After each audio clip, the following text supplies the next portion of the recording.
पश्चिम बंगाल में आज दोपहर दक्षिण 24 परगना के सोनारपुर में टीएमसी सांसद और पार्टी के महासचिव अभिषेक बनर्जी, जो चुनाव के बाद हिंसा हुई है उस पे एक जो टीएमसी कार्यकर्ता की मौत हो गई है, उसके परिवार से मिलने गए थे। इस मुलाकात के दौरान जब वहां पर पहुंचे अभिषेक बनर्जी, तो सोनारपुर की जो खास तौर पर महिलाएं थी, सोनारपुर के वहां के जो रहवासी थे, अभिषेक बनर्जी को देखकर आग बबूला हो गए और अभिषेक बनर्जी पर डंडे बरसा दिए, अभिषेक बनर्जी पर अंडे बरसा दिए, अभिषेक बनर्जी की शर्ट फाड़ दी गई और हमला इतना भयंकर था कि अभिषेक बनर्जी को उनके सुरक्षाकर्मी, जो पुलिस वाला हेलमेट होता ना, आपने देखा होगा, जिस हेलमेट को पहनाकर ममता बनर्जी हिंदुओं पर लाठियां बरसाती थी, जिस हेलमेट को पहनाकर पुलिस को ममता बनर्जी आजकल मेडिकल कॉलेज की दुष्कर्म पीड़िता के पक्ष में खड़े होने वालों पर लाठियां बरसाती थी, उसी हेलमेट को पहनाकर अभिषेक बनर्जी को सोनारपुर के उस इलाके से बाहर निकाला गया और जैसे तैसे अभिषेक बनर्जी को बचाया गया। भाजपा की सरकार थी तो बचा लिया गया, लेकिन अगर इसी हालात में कभी कोई भाजपा वाला फंसा होता तो शायद वो बाहर नहीं आ पाता। अभिषेक बनर्जी सोनारपुर से बाहर आने के बाद क्या कहते हैं? कहते हैं कि ये बीजेपी का करा धराया है, बीजेपी वालों ने स्पॉन्सर्ड तरीके से उन पर हमला करवाया है। अगर बीजेपी को हमला करवाना होता तो बीजेपी ये तरीका नहीं चुनती, लेकिन यह हमला क्यों हुआ? मैं हिंसा की कभी भी यहां पर खुलकर प्रशंसा नहीं करता हूं, लेकिन यह हिंसा नहीं है, यह भड़ास है पश्चिम बंगाल की जनता की, जो अब पश्चिम बंगाल को लूटने वालों को अपनी आंखों के सामने देखकर शांत नहीं रह पाते हैं, जो पश्चिम बंगाल को छलने वालों को देखकर अपने हाथों पर काबू नहीं रख पा रहे। और यह सिर्फ सोनारपुर का दृश्य नहीं है, यह काली घाट से लेकर कलकत्ता तक की तस्वीर है कि टीएमसी वाले जहां मिल रहे हैं, जहां नजर आ रहे हैं, प्रदेश की जनता उन पर बरस पड़ रही है।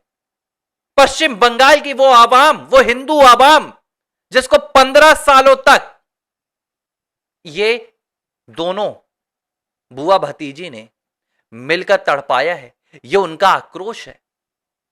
और ये तस्वीर मैं बता रहा हूं, ये थमने नहीं वाली है।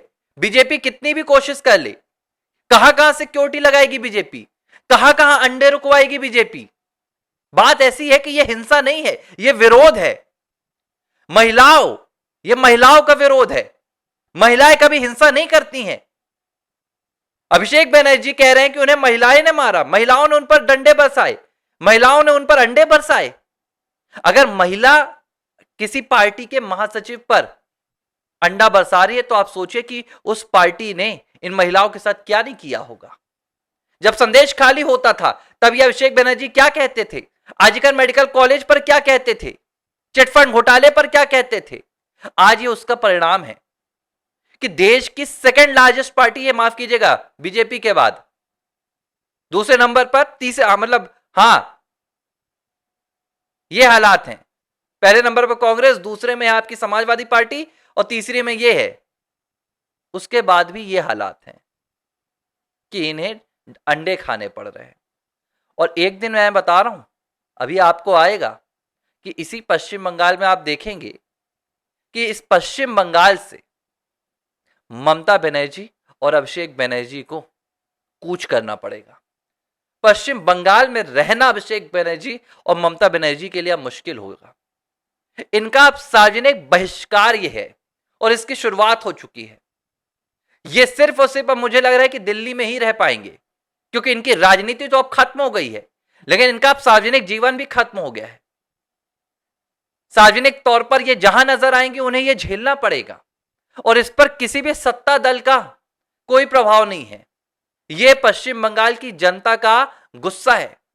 हालांकि तब भी मैं अपील करूंगा कि न्यायोचित कदम उठाइए, लोकतांत्रिक तरीके से इनका बहिष्कार कीजिए, लोकतांत्रिक तरीके से इनका विरोध कीजिए, वो चाहे पश्चिम बंगाल की महिला हो या पश्चिम बंगाल के जवान हो।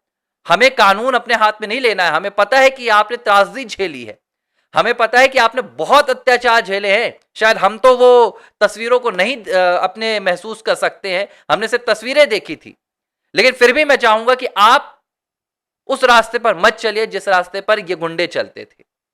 आपके पास अभी भी अधिकार है, आपके पास इनका सार्वजनिक बहिष्कार का अधिकार है, बॉयकॉट का अधिकार है, लेकिन आप हिंसा पर मत आइए, यही मेरी विनती है। लेकिन जो हो रहा है पश्चिम बंगाल में, वो बता रहा है कि पश्चिम बंगाल की जनता के साथ किस तरीके से सत्ता में रहते हुए टीएमसी ने अत्याचार किए कि आज ये जहां जा रहे हैं बुआ भतीजे, वहां इन पर अंडे बरसाए जा रहे हैं। ये अपने आप में लोकतंत्र के लिए एक बहुत बड़ी शर्मनाक बात है कि इस लोकतंत्र में ऐसी पार्टियां भी जन्म ले लेती हैं जिनका एकमात्र लक्ष्य जनता का शोषण बन जाता है।